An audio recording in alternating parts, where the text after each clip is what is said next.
आश्विन मास शरद ऋतु और उसमें भी पितृपक्ष में हमारे धर्मशास्त्र के अनुसार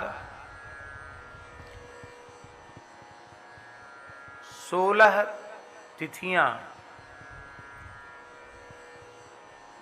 अपने पूज्य पितृगणों के निमित्त समर्पित की गई है।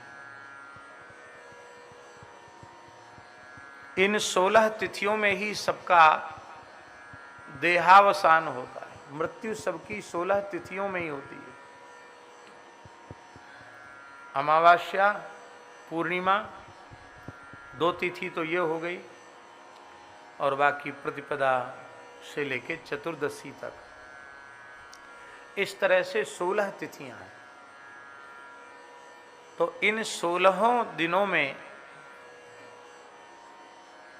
विधिवत श्राद्ध करना चाहिए, तर्पण नित्य करना चाहिए। जिन लोगों को अभी अपने पिता आदि जीवित हैं उनको दिव्य पितरों का, देवताओं का, ऋषियों का तर्पण करना चाहिए प्रतिदिन। और जिनके पिता माता पधार गए हैं उनको अपने पिता माता के निमित्त, मातृकुल के निमित्त, पितृकुल के निमित्त 16 दिन अवश्य ही श्रद्धापूर्वक तर्पण करना चाहिए।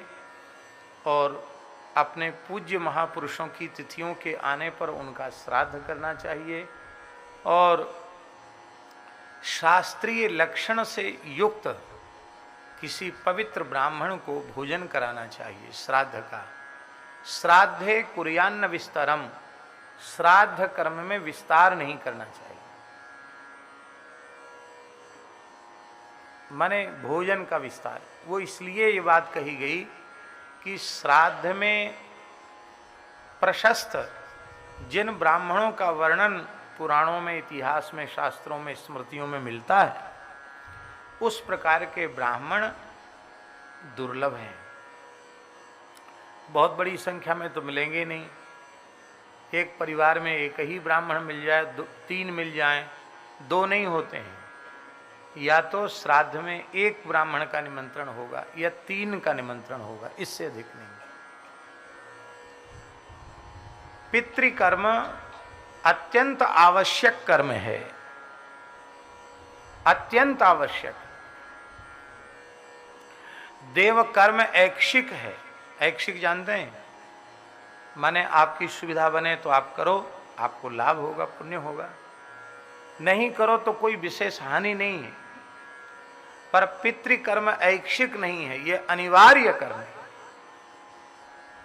अवश्य करना चाहिए। भगवान श्री रामकृष्ण को पितृकर्म की कोई आवश्यकता नहीं। क्या आवश्यकता है भाई? साक्षात भगवान के पिता, चाहे मातृकुल हो या पितृकुल हो, उनके कोई उद्धार का प्रश्न तो है नहीं कि वो कहाँ जाएंगे। उनके लिए श्राद्ध की, तर्पण की आवश्यकता ऐसा तो नहीं है। पर भगवान श्री राम, भगवान श्री कृष्ण अत्यंत श्रद्धा पूर्वक सविधि श्राद्ध कर्म करते हैं, तर्पण आदि कृत्य करते हैं।